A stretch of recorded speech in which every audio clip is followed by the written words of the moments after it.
Welcome to How to Use Crowdfunding to Finance Your Small Business by Dr. Melissa Cohen. Module 4, Create Your Project Description.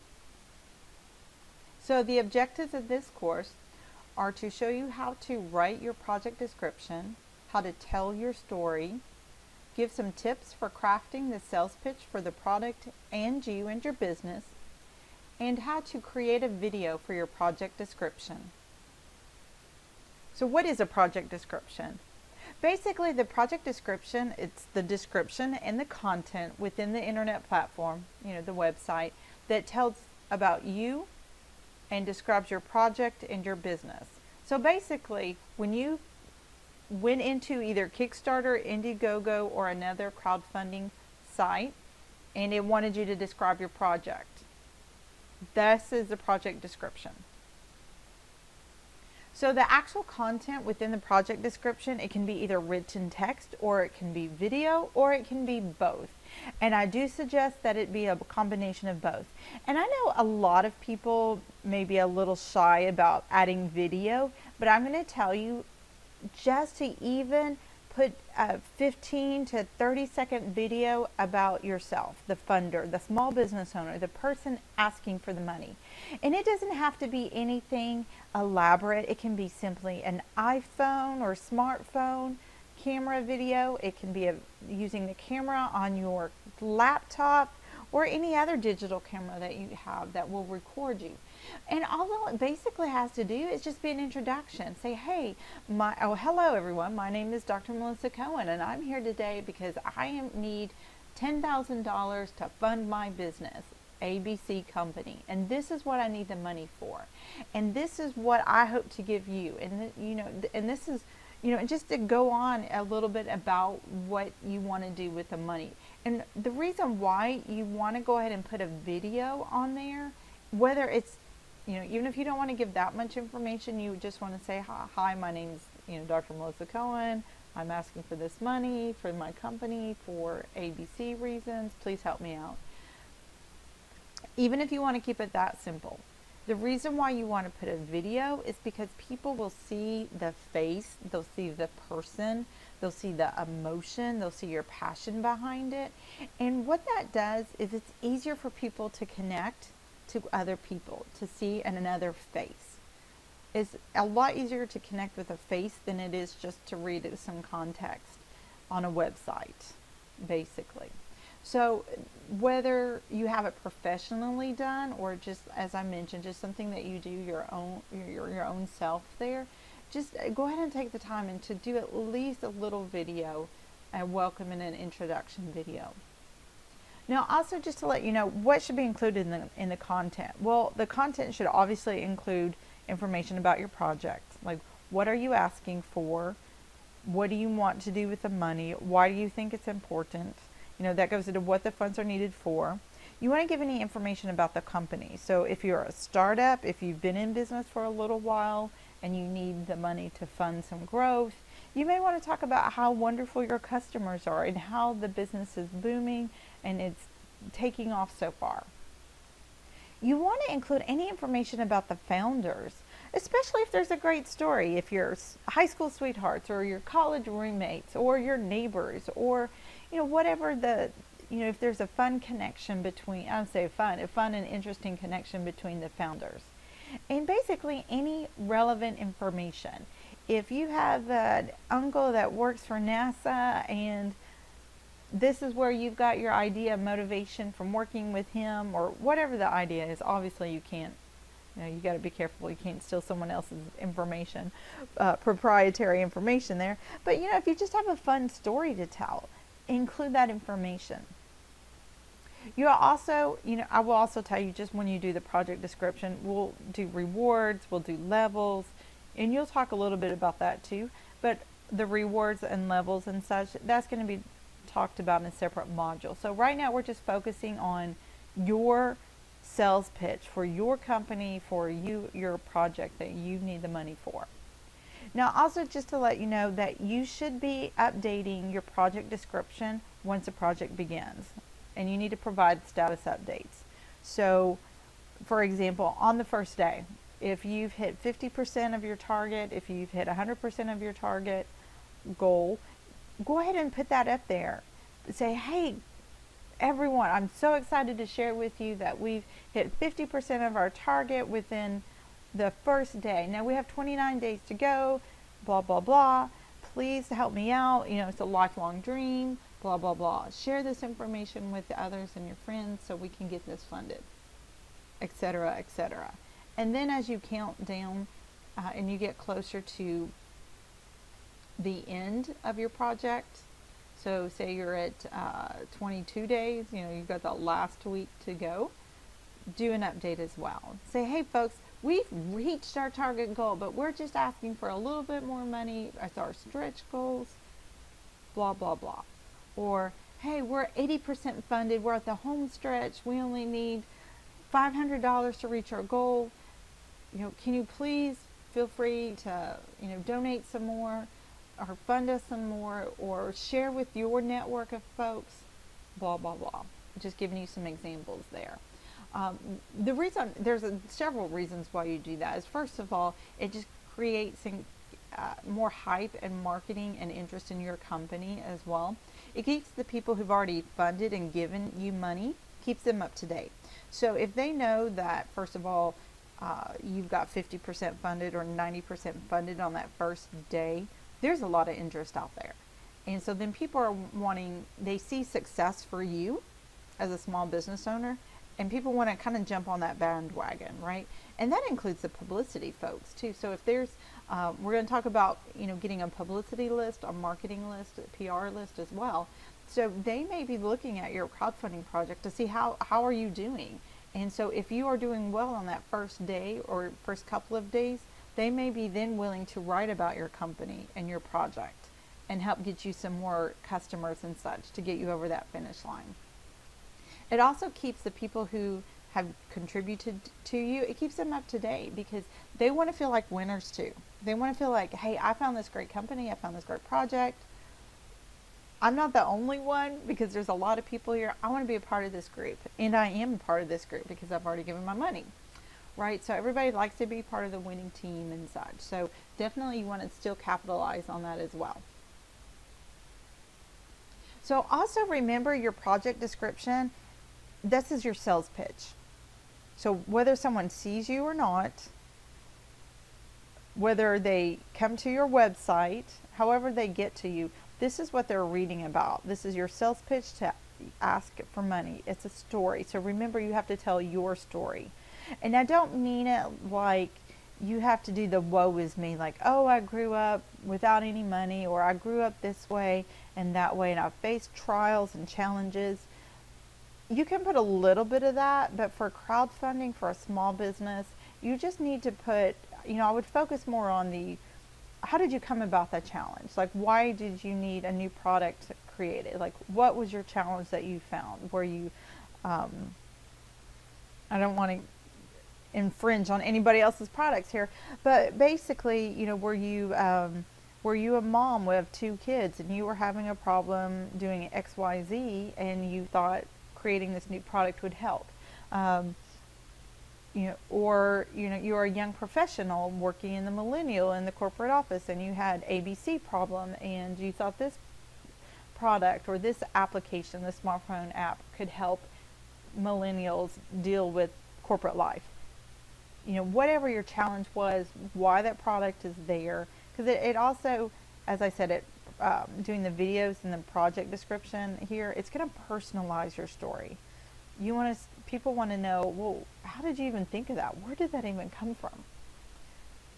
You also have to think of your project description. It's like your resume. Like, you know, if you're applying for a job, you have 1 page or 2 pages for to put your entire work history and education experience on a sheet of paper, and you send it off to someone, right? So, and there's statistics out there, I don't know, within 10 to 15 seconds, something like crazy like that, the recruiters or the hiring managers, they give you a yes or a no, right? They just scan a couple of things that they look at, they give you a yes or no. So it's kind of human nature here, and you know, I don't have any specific research here to support this from a crowdfunding standpoint. But basically, they're going to look at it. They're going to see, do we want to contribute or not? They're going to know pretty quickly whether that's something they want to do. So remember, when you tell your story, funders want to invest in you and your product and service. So remember to make the story personal, tell a compelling story. So if you need to work on crafting a story, definitely use friends, relatives to read the story, read your story, maybe tweak it and maybe wordsmith it a little bit as well. You also want to personalize how the product came to be. Give that, where did the idea come from? And tell what you need the money for. So you definitely want to say, identify your project, what you're asking for. Describe the project, what it does, like what is it going to do, what problem is it going to solve, how can it make customers happier, and how is it going to be a positive addition to their lives. And you know what, you may have included some additional features in there too, depending on what your product is, right? So tell people what those are.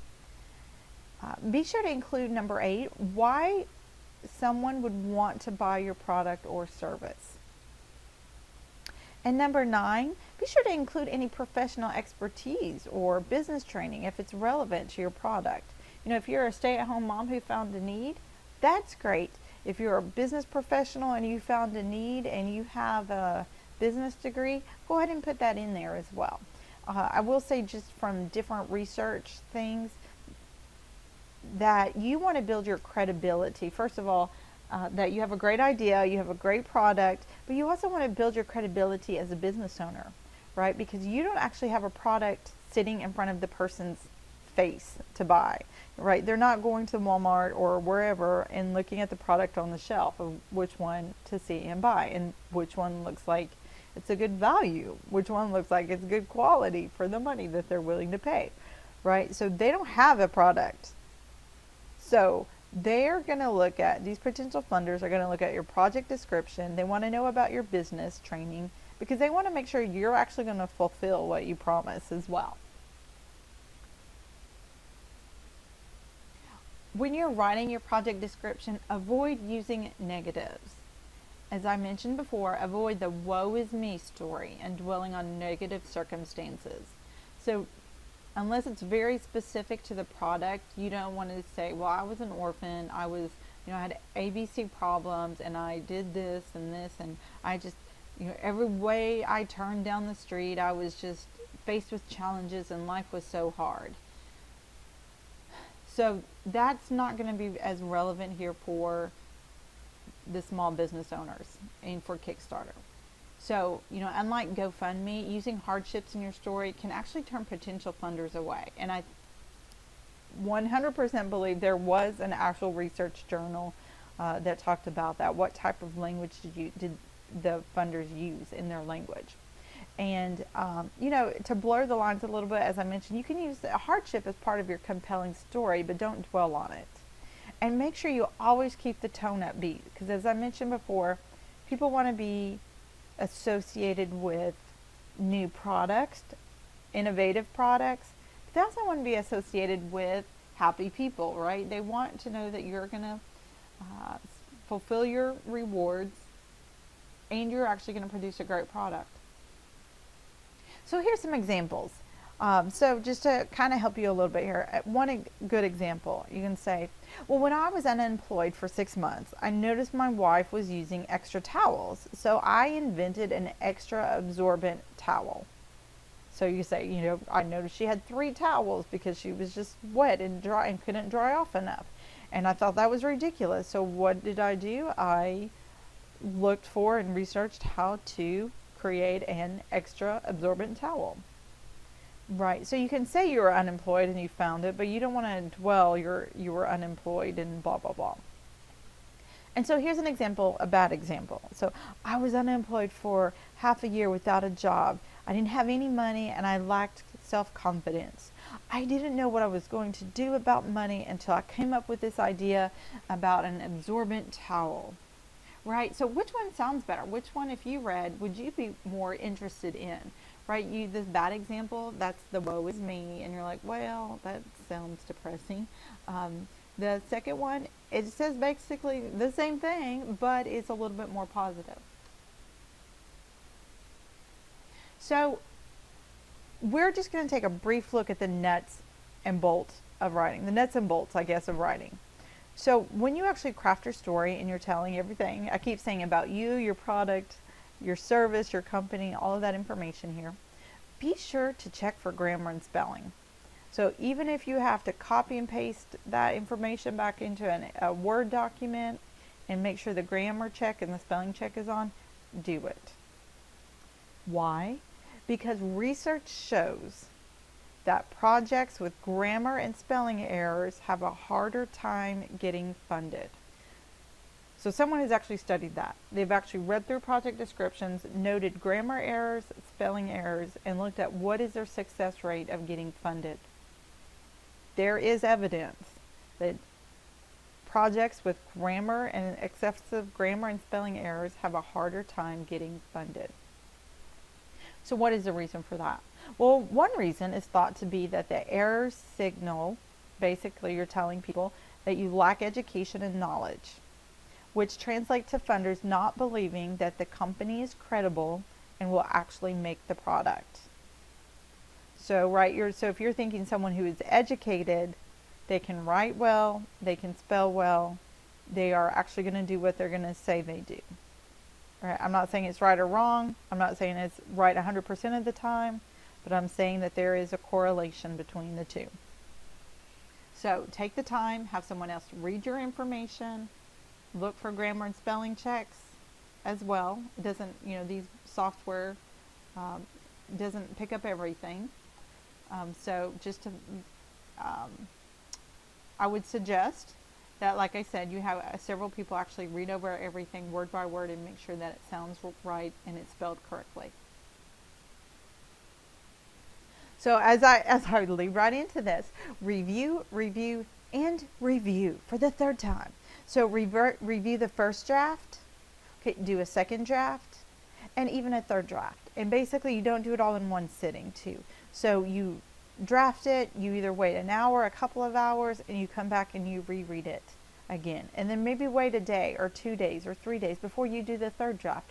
Because what it does is it lets your time for your brain to rest with that information. And then you come back and you look at it with a whole new set of eyes, a new perspective. And then it may not read the same way as you originally thought. So then you have to tweak the words and such. Or then you realize, okay, this person may not know what some engineering term, right? So let me, instead of using the engineering term, let me put it in simpler terms, right? So that the person knows what I'm talking about. So what is another idea? Go through and read some project descriptions that were successful and see if you included some of the elements. It doesn't have to be a sales pitchy. And like those infomercials you see on at midnight till 6 a.m. in the morning. But it also doesn't have to be. It needs to include a few of those elements of why does somebody want to buy it? Why would somebody want to invest in you and such? So one thing you can consider about this project description is, do you write it yourself or do you outsource it? And that's a great question. If you're not very good at crafting and such, and it's going to be too much angst for you to do, you may want to consider outsourcing it. So you can write the project description yourself or pay a professional to write the project description. Make sure, if you're paying somebody to write it, go ahead and ask them if they'll do the company or any personal biography. And if you're paying somebody as well, maybe they'll want to write the video script. So if you are actually going to produce a long video and you actually want it scripted out, maybe they can write that for you as well. And another portion you can maybe outsource is email communications, and you can just group it all together. So as I mentioned earlier, where you need to send out project updates, if your writing is really bad, and you may want to have somebody go ahead and pre-write a little draft, right? Things you can fill in the blanks, with the numbers, like, hey, we're in week 2 of the crowdfunding campaign and we're at, X percentage of our goals, and just please keep us in mind, and please keep sharing this with your network and blah, blah, blah, right? People can write those draft templates for you. Now, so your choice on whether or not you write it yourself or outsource it, it's going to depend on what is your writing ability? Do you feel comfortable doing that? It may also be your product. If you're looking for something very highly technical and you're not well versed in all of that, you may want to outsource it. You may also look at what is your timeline. If you are going to hire somebody to do work for you, you have to work on their timeline, usually. So if you need something done today, because you can technically just create a whole Kickstarter and campaign in just, an hour or so, or maybe even less time than that. But if you are working on this Kickstarter campaign because you're asking for a lot of money and such, and you have a longer timeline, say you're going to launch in 30 to 60 days, you may actually have time to find someone to outsource it and write it for you, and then you have to get with them and make sure the content is what you want, etc., etc. And it's also going to depend on your budget. Do you have any money to pay for these folks to outright this? If you don't, then you need to do it yourself.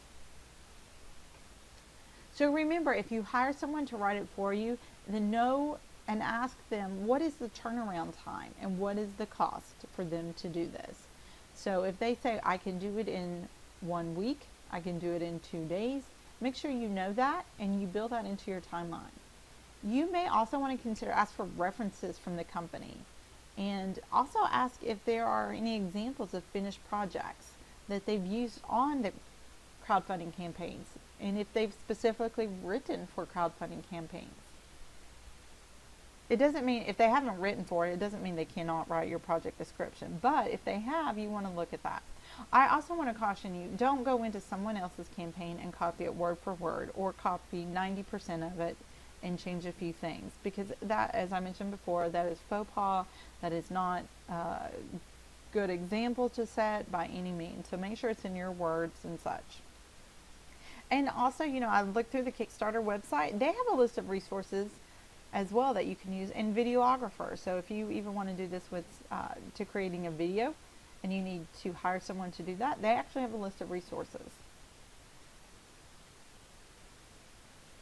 Now, as we move on, just want to give you a few video tips. Like, how do I create a video myself, right? I've never done this before. Well, it's a little bit easier than you think, but I will say give it some time so that you can test it out. Give it maybe a couple hours. Don't think necessarily sitting in front of the, you're going to do it in 15 minutes and be totally done and totally happy with it.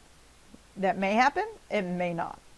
So, as I mentioned before, you can use your iPhone, you can use a smartphone, you can use a camera on your computer, whatever you have in front of you, or a digital camera.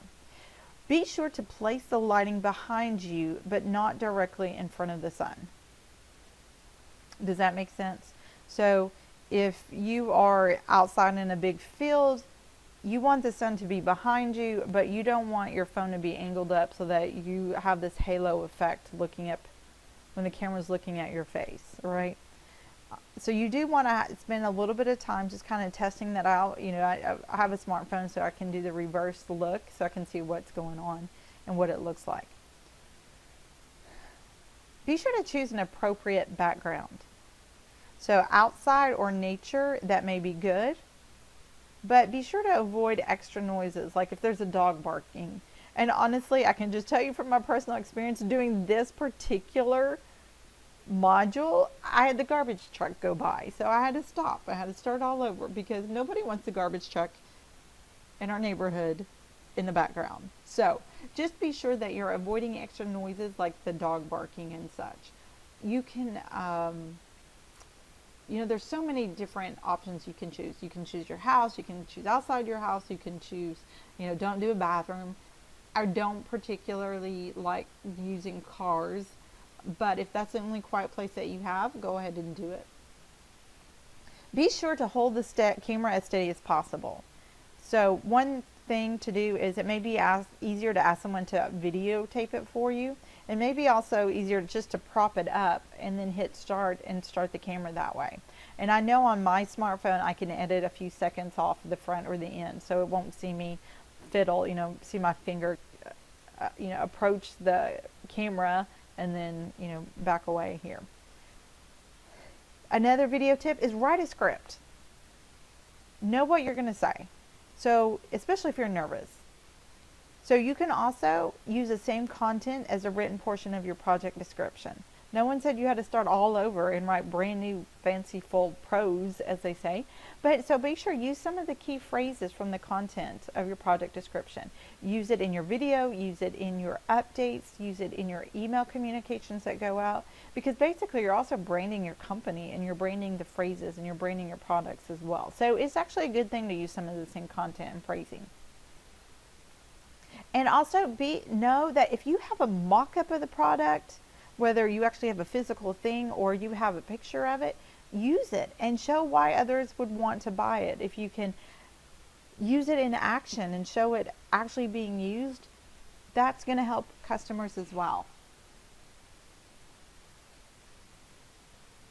And we have a few more video tips here. So if you can, I know people are so nervous getting on video and such, just try to be energetic and show your passion in the video. Like, why do you want this? Like, why are you spending your time and your energy and your passion on trying to get this project made? And also practice.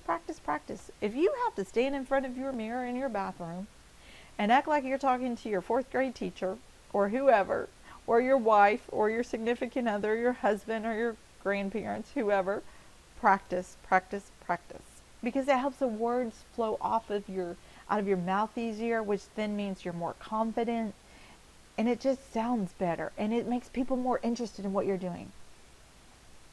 Be sure to cut off the beginning and end of the video, where if it shows you turning the video on and off, unless you have some remote control where you can do it and it's not on the screen. But if the screen actually shows your finger or your face getting real close to the video, just cut those off, because no one wants to really see that.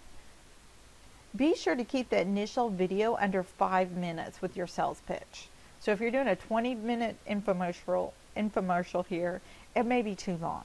So within just a couple of minutes, give your sales pitch. And if you can get the big punchline within the first 30 seconds, because people have a short time frame, you want to do it then.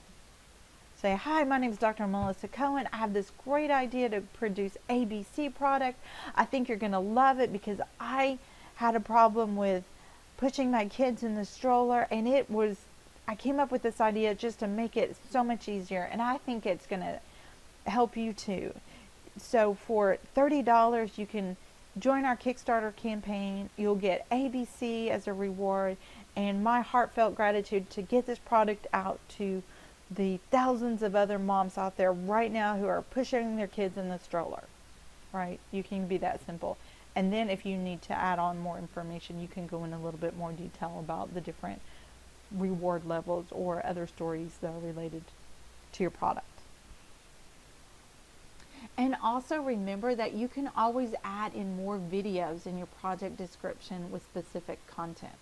So if you have a very technical product, you may not want to spend that first video making it very technical, unless you only want technical people to fund it. But if you're trying to create if you're more general funders, attract more general funders to your product, you may want to use layman terms and make it very easy to understand. And then if you need to create another video with more specific content on how to use it, then do that. And if those are for your techies and geeky friends and people like that are versed, then they'll go and watch that. But the lay person may not actually watch that, and they may not need to. So don't do it unless you need to. So that brings us to the end of the module here, and hopefully you've got a lot of information and a lot of insight on what you need to do. So your action items are: number 1, write your story. Write your project description. Write a product description. What money you're asking for. How is it going to be used? You also need to write a personal or company biography, or hire someone to do it. You need to record an introduction video at the least. And then you simply need to upload all of this information. You need to upload the project description and the video into your project onto the internet platform. So create all of this, record it, review it for grammar and spelling checks, and then upload all of this information into your project. Happy writing, happy videotaping, and happy writing your sales pitch. Thank you. This brings us to the end of Module 4, creating your project description.